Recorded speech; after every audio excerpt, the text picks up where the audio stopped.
All right, so I'm going to tell you guys this really terrible story about what these people did. And for the people who are watching my channel because I was talking about tech stuff and that eye camera information, this is going to tie into that a little bit. But this also has to do with warning people um, about a couple of individuals in this area. They may not be in this area at the moment, but they used to frequent this area and potentially will again in the future. And it doesn't really matter where they are because they are capable of the same activity no matter where they are. But kind of to give a little bit of a warning about them. Hang on a second. In that warning about those certain specific people, I will also warn you about a certain group in a way, which, we were told, how it could be a dangerous situation from the beginning, but it was a little bit silly just how dangerous they made it. Yeah. So years ago, I started going to Celebrate Recovery here in Buckhannon, West Virginia. And I knew that it was something that I was eventually going to be court-ordered into.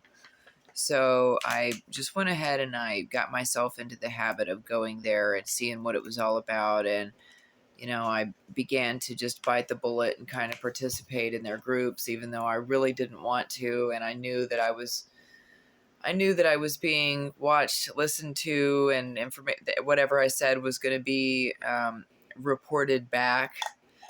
There could even be cameras in the room that I was in. Like, it was that serious of a situation.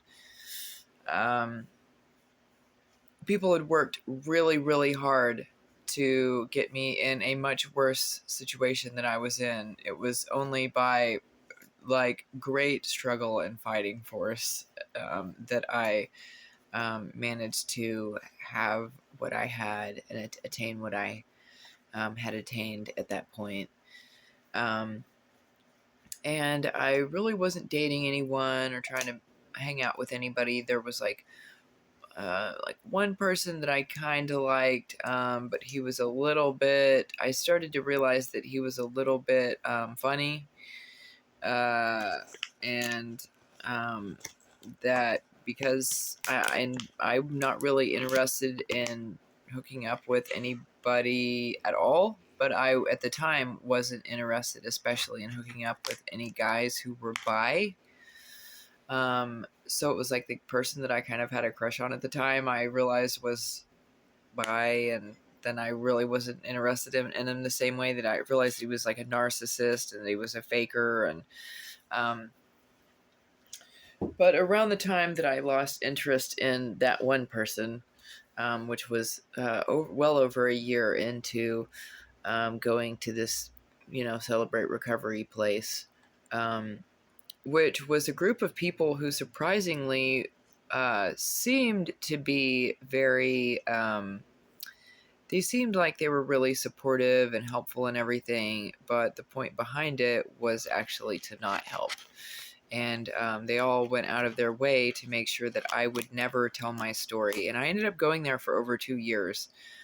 They made sure that I would never work the program, that I would never tell my story. And then at the very end of things, after not being able to tell my story, not being able to work the program, not being invited into any of that, they actually lied and told the CPS group or people who'd shoved me into all of it and court ordered me to go to it. They told them that I'd completed the program, which if there was a program, I definitely didn't complete it. I never even began it. And that was all very deliberate. And they suddenly started letting me take classes to become a recovery coach, even which was like something that you didn't actually begin to do until you'd passed got through the program and got through these classes or whatever, and given your testimony in front of everyone and everything, which was something that they weren't allowing me to do because they didn't want people to know who I was or to know anything about my story or anything. And they basically have this rule when you're in Celebrate Recovery that the girls only talk to the girls and the guys only talk to the guys, and that no one date each other, and that people don't talk in between and stuff.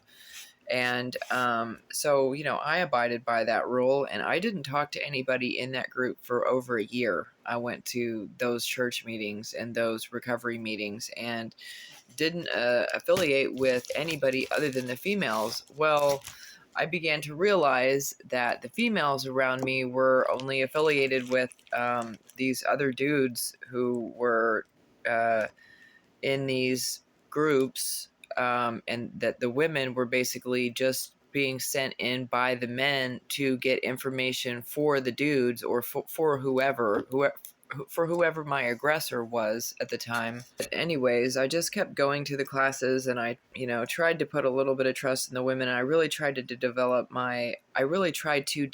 a little bit of a relationship, friendship, with the women in my in these recovery groups and in these church groups, because I'd been through some real traumatic experiences, and I had some really bad stalkers. And before, whenever I was attacked, no one knew me, and there was no one to give a credit to who I was as a person. But I thought, after a couple years of going to church with these women, surely I'll be able to call on one of these women whenever I'm attacked again, because I knew that I was going to be attacked again, which was the whole reason why I invested all of the time and effort into going to those churches and being in that recovery group and sitting with those women and, having those experiences that I did, and, really trying to connect with people in these groups. And, that wasn't just like a walk in the park. That took a lot of time and energy and, me actually caring. And in the end, basically all of those women who were a part of that group ended up being a part of some kind of coven type group, which I already knew was the case beforehand. Or biker group or coven or what cult or whatever it is, organizations or whatever. And lo and behold, sure enough, they were just taking anything that I said in these stupid groups and taking the information back, which I already knew they were going to do. And I already knew that it was unsafe for me to basically discuss anything about myself or to show up to any of these groups at all. But they make it seem so inviting, and they make it seem so safe and like what you're supposed to do or whatever. But if it doesn't seem right, if it doesn't feel right, it probably isn't. And there were hella women and people who ended up going through those groups who I'm pretty sure got high either the entire time, or they only stopped getting high for maybe 6 months, and they pretty much get their kids back. And like I said, some of them never stopped using. Some of them were still using and stealing and everything else, and fell in drug tests and everything, and they still got their kids back. I watched everybody else walk through it all like it was a walk in the park. I watched people hardly put any effort into what they were doing. They might be upset for a couple weeks here and there, but it was like, it seemed to be a breeze for everybody else. Everyone else was getting their kids back in a timely manner, and I was not. It had been over 2 years since anyone had even spoken up about when I could even possibly get my kids back, and it would still be a while before I would get them back the first time.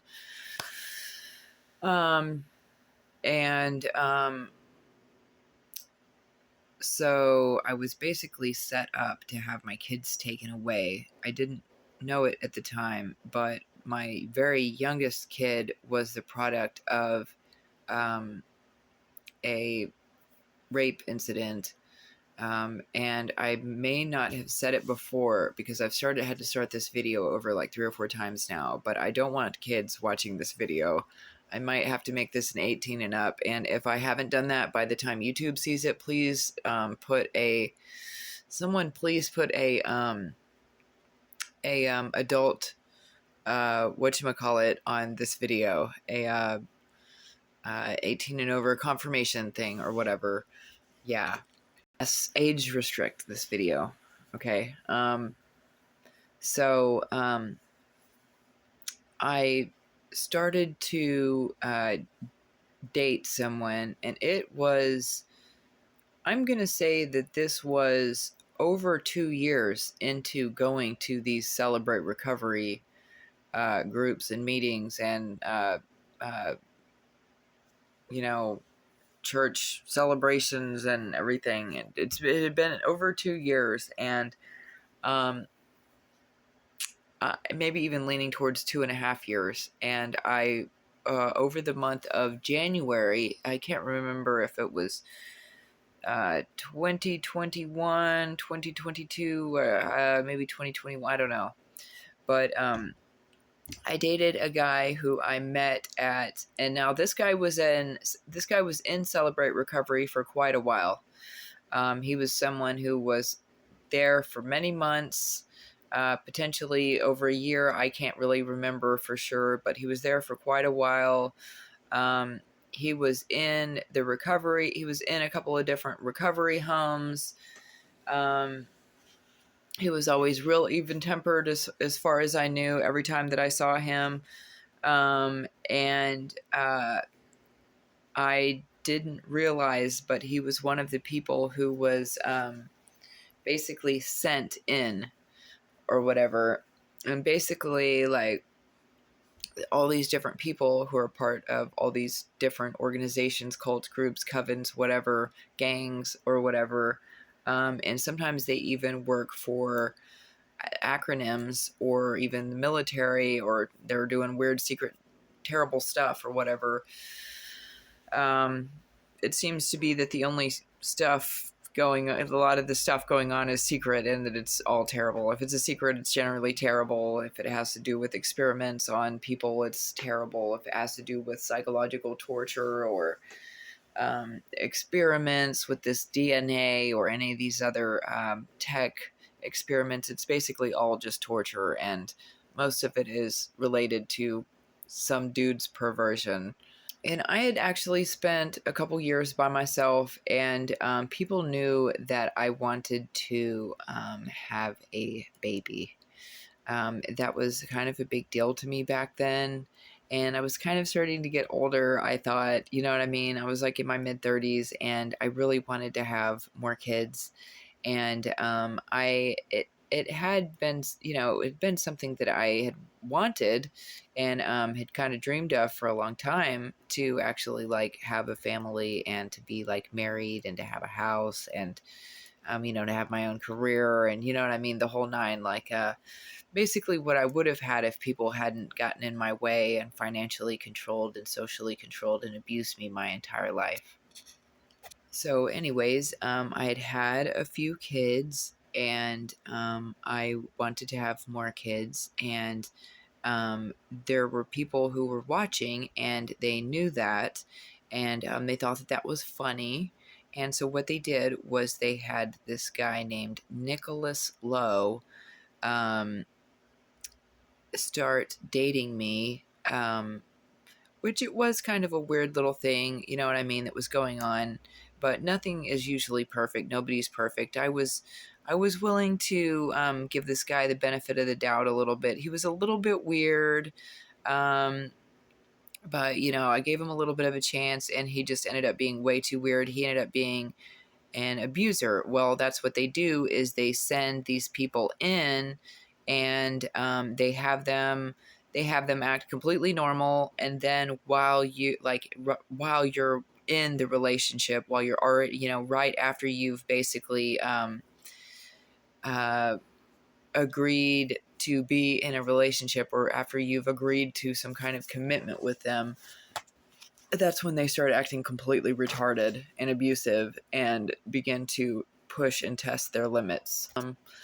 But Nicolas and I, even though I knew that he was probably a fake, that he was more than likely a fake, well, I knew that he was a fake because he'd already shown his hand a couple times, especially when we went out to eat one time. He started acting super retarded, so I knew that he was already a part of the thing.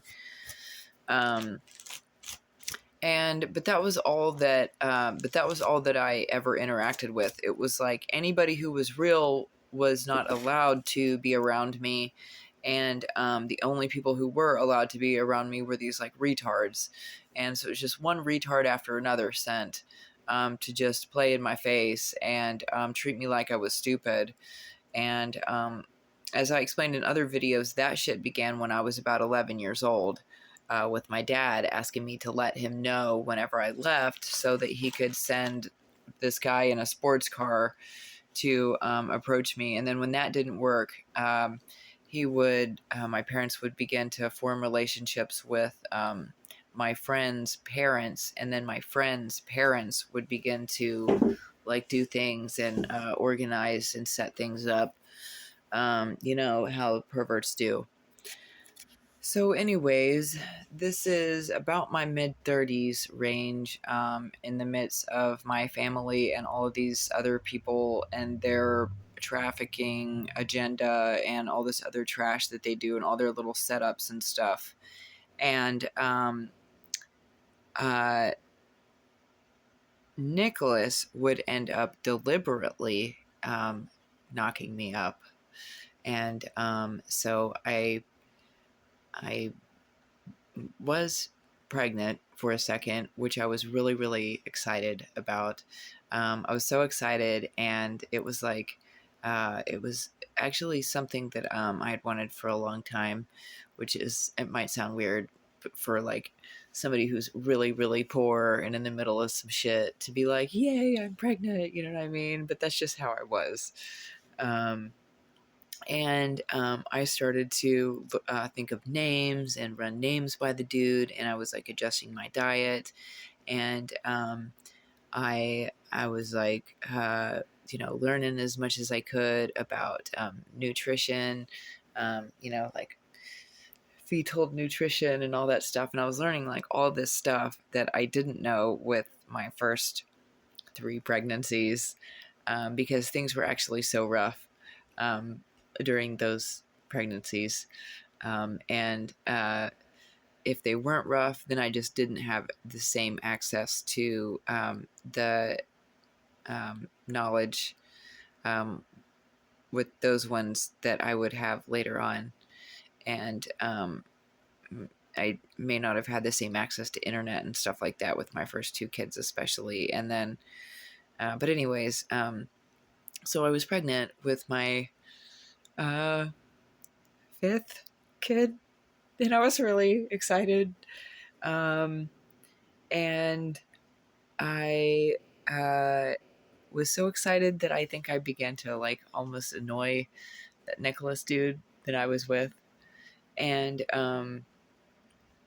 like I was picking out all kinds of names for the kid and stuff. Well, Nick was not as excited about this pregnancy that he had deliberately, that like he agreed to, and deliberately, like we kind of like did it deliberately. We like agreed to it, decided to do it, and did it deliberately. You know what I mean? And then it was like, bam, it's like, blam, you're pregnant or whatever. And I was like, wow, that was really fast. I was like, holy shit, I'm super fertile myrtle, right? And like he acted like he didn't really like that. And he started to talk about like how it wasn't really me who was making the baby, that it was him, and that it shouldn't be me who has control over whether or not the baby lives. It's actually him. It's he who I should pay these respects and this attention to, because he is the actual creator, because he is the one who made the sperm part. Okay, so he immediately starts talking about like how good he is, and how great he is because his body creates sperm, and that I wouldn't even have the baby if it weren't for his sperm. And he began to talk about how like the women can't even get pregnant if it isn't for the man, and began to say that it isn't really the women who are the life giver, that it's actually the men who are the life giver, and the men can give the life and take the life away and all this stuff. And he began to talk about himself and men as though they are like God, the God over everybody and the life givers and all that. And he was like really acting like a little bitch, to be honest, like a straight little bitch about it. And like I was talking to him about like these names that I really liked, and he would just like fall silent, and he would just like act like he didn't care and act like really insensitive about it. And I'd just be like, okay. And I'd be cooking all of this food, and it would be like really good food. And at different times, I was worried that he might be putting stuff in my food or drink, that he might be trying to drug me, because he would just act funny sometimes. There were a few different weird setups that he did while he lived with me that were pretty bad, that I'm not going to get into in this video. But he ended up leaving for this one really nasty girl that lived over in the trailer park or whatever, which is just fine. But he did something that was epically foul, that was absolutely horrible, and I do want him to serve time for what he did. And I don't know if he had some history in like the medical field, surgery, or anything like that. But I know that he was real good buddies, I guess, with Doug Spears over here, and that Doug Spears' old lady, I think, is a nurse, if I'm not mistaken. And there might have been other nurses or people who had access to surgical equipment in the Celebrate Recovery groups, or who were affiliates of Nicolas. And they even had this chick, Ginger, go into the doctor with me to like see what was going on, and to be able to like, I guess, report back. And that same chick, Ginger, who hovered over everything, and she acted like she was just there, there for me, and was such a great coach type person, recovery coach type person, which I didn't actually need drug counseling or recovery. I had to get over that sort of stuff on my own by myself because my family would not actually let me go into like drug or get drug or alcohol counseling. My family wanted me to die from addiction, so they certainly weren't going to let me get help. So I had to figure out how to get over addictions on my own so that my family couldn't use those to 86 me. So yeah, I definitely didn't need the Celebrate Recovery group. And honestly, the Celebrate Recovery stuff, it really did cut into my life. I was glad to go to church, don't get me wrong, but I really didn't need to be around addicts, so to speak. I really didn't need to be around people who had the drug and the alcohol addictions that were basically even worse than I was, because I'd already gotten over and gotten through all of that. The only thing that I wanted to do was get baked. You know what I mean? You know what I'm saying? I mean, that ain't the same thing. That's not what people are going to Celebrate Recovery for. It's not what people are going to AA and for. So anyways, and then also the fact that everybody knew everybody, that that kind of helped me to feel a little bit better, like that if anything happened, that I could just call on these groups of people who we were all so affiliated with, and that they would be able to help. And they basically showed up to help for that relationship. But within a relatively short time frame, I would end up in another relationship that they all basically promoted and seemed to set up just the same way as they set that first one up. Only this would be like one of my recovery counselor's exes.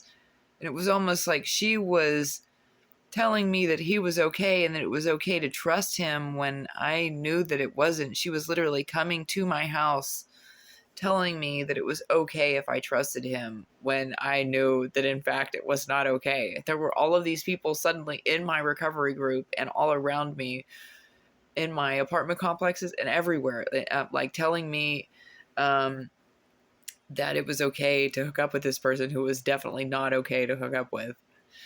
And dude, there's just been so much and so many people involved. Like, they were able to hack my accounts. They were able to they were able to ignore me on all these different accounts. They were able to make duplicate accounts of people and replace them all with just like one or two people who just completely reigned over all my stuff. Like, they were breaking into my apartment. They were breaking into my car. Like, there were so many different things going on at any given time that they made it to where it was almost difficult to keep up with everything that they were doing.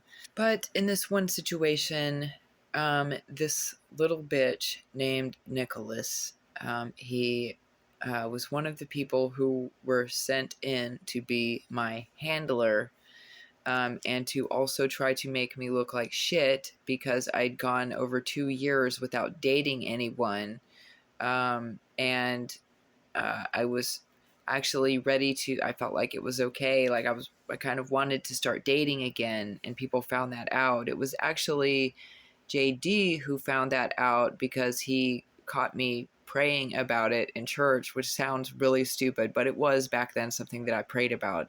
I would never make that mistake ever again, because of all of this that happened afterwards. I'm totally okay with. Anyways, I actually did want to be in a relationship, whether other people thought that was goofy or funny or whatever. I wanted to be in a relationship. I wanted to have kids. I wanted to have more kids. I knew how old I was and that I wasn't getting any younger. And I thought that if you know what I mean, that a couple of people who actually worked, together and actually, used their senses, you know what I mean, if they were sensible enough, and if that was what both people really wanted, that they would, be able to, produce a child and raise them sensibly.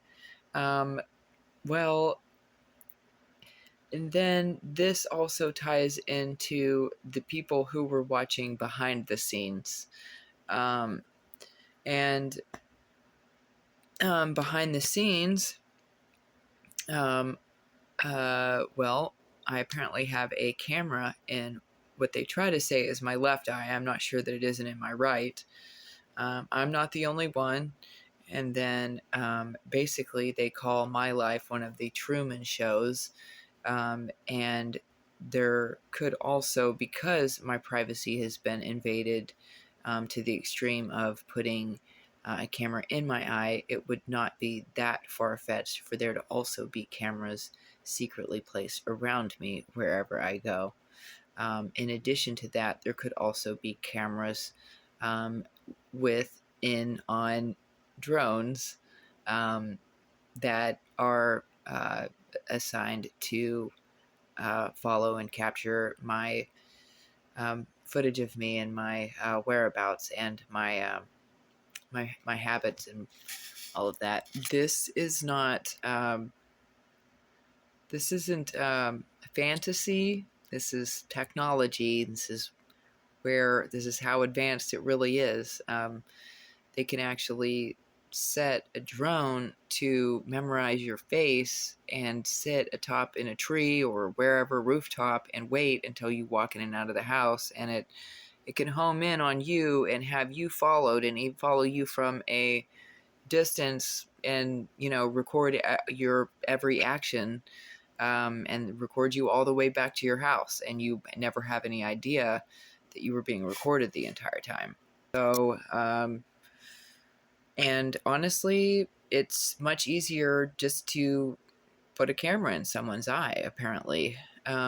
But those people who had access to my eye camera, um, in addition to others, thought that it was thought that because I wanted another child, um, that it would be really funny to set me up to get pregnant and then to have the guy abort the baby. And so that's what they did. So they sent this nasty little Nicolas Lowe dude, and he was in Celebrate Recovery, like I said, for months. And we would end up beginning to talk, and we would end up, he would end up moving in with me for a second, and we would have a relationship for a little bit, and then he would get me pregnant, and then within a certain amount of time afterwards, um, he would start acting all weird and stuff. He would start to act all like he couldn't handle it and all goofy and weird and retarded, and he was real abusive, like not like beating me or whatever, but like he was just so nasty all the time. Like he would wake up in the middle of the night yelling at me, and I would like have to leave the room and go lay in my daughter's room. A lot of times I would leave from him and just go sit in my daughter's room and just like turn the lights on, the blue lights on, and just try to relax. And he would burst in there over and over again, and he'd just say all kinds of dumb stuff to me, and he would not let me use the bathroom by myself. Like I would go in to try to use the bathroom, and he would hover over, he would burst in over and over again, and he would accuse me of doing stuff in there, and he would burst and look at my phone and stuff like that. I could not use the bathroom while he was in the house at all. It was so horrible. And he was on these, he would go to the doctor, and he would get put on these little speeds, these little whatever it is, those like Ritalin style, Adderall style, whatever they do for their ADHD. They all, basically all the guys in the recovery houses, they all pretend that they have ADHD or ADD or whatever, so that they can be prescribed um, speed in the form of any of those ADHD medicines, basically. They all, it's amphetamines or whatever, and they just bask in them. Those dudes, they don't need them at all, and they actually make them real edgy. They make them really, really messed up. They're super addicted to them and stuff, and then they have to take special pills at the end of the night so that they'll go to sleep, because the speed messes them all up, and they start to go through withdrawal, and then they start to have a really hard time from it, and they have to take other pills to make them go to bed so that they don't trip out and hurt anybody. But anyways, like after I was preggers, like some time later, within weeks or within a month and a half or something like that, like we were messing around, and he was like down there messing around and stuff, and I felt I felt like I wasn't like watching what he was doing, like all of him was, and it seemed as though he took something, and that he very quickly, that he very quickly, you know what I mean? And like pretended that he didn't do anything. And at that time I was like, I got up and I ran to the bathroom, and I was in there, and I was like, oh my God. I was like, oh my God, I've never had anybody do anything to me. Like I thought, like I've never had anybody do anything like that to me before. But this dude just took something, and basically he would have felt for the, what's called, it's called the cervical os. Okay. It's like a hole. Okay. And you guys probably know what I'm talking about. And he actually would have felt for that place. And then he would have taken something and shoved, it would have been way thinner than this, really small. and he would have stabbed it up into there. And what it did was it, I guess, broke the sac, the natal. It broke the. It probably did a lot. It probably did a lot more than just breaking a placental sac or whatever. But it ended up terminating the pregnancy. And as I stood in the bathroom, like holding myself, like, oh my God, what did this dude just do to me and stuff like that? I was just like, play it cool, act like you don't know that he did anything. You know what I mean? Just act like you don't know. But I mean, it was so excruciatingly painful, you guys. Like, it was so horrible. It was like, it was going to be really hard to play it off. Like, I didn't know what happened, or like that I didn't know, or whatever. So that was really gruesome. It was a really horrible thing.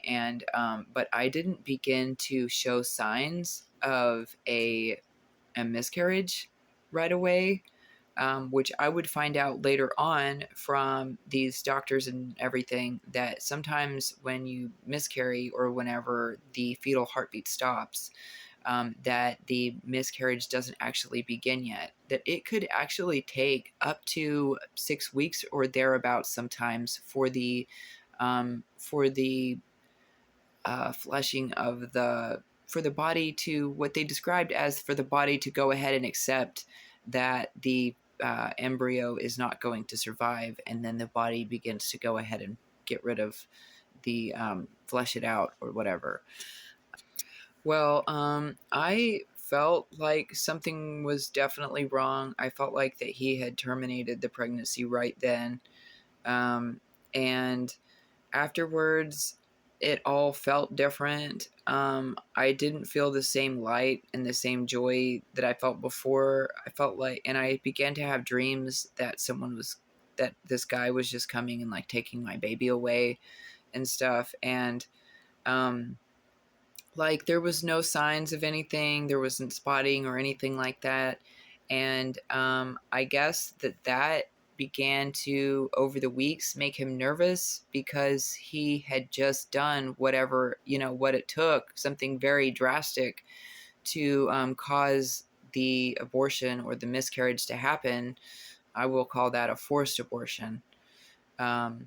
He'd gone through that trouble and gone to great lengths to do that, but my body wasn't reacting to it. And I thought to myself, like, am I still pregnant after he did that? Or like, is it just like, what is going on here? And he would get more frustrated and more frustrated over the course of time. And then at some point I would tell him that I just felt like that I didn't feel a connection to whoever or whatever it was anymore, that it felt really strange, that it felt like something was wrong. And he would just get more and more frustrated. Well, there was one night that he finally sent his friend. He had a friend named Chris Rodriguez, and then they would also work with the police department in Elkins. And Chris Rodriguez, they would set it up to where he would ask me for a ride to Elkins. And so I would tell him no like a million times, but eventually he would like beg me so much, offer me money, all that stuff or whatever. And I'd finally give him a ride to Elkins, even though I felt like it was all a setup, because Chris was friends with Nicolas Lowe. And the only time that I ever saw Chris was if it had to do with Nicolas Lowe. And in fact, I haven't seen him around at all since Nick hasn't been around. It was like they were here at the same time or whatever. But, so what he does is he has Chris Rodriguez make me take him to Elkins, which Elkins ends up being the county that I was having the most trouble with a corrupt cop and all this other corruption, as they took my kids away and stuff like that because I wouldn't give them the password to my cell phone. It was all super corrupt mess.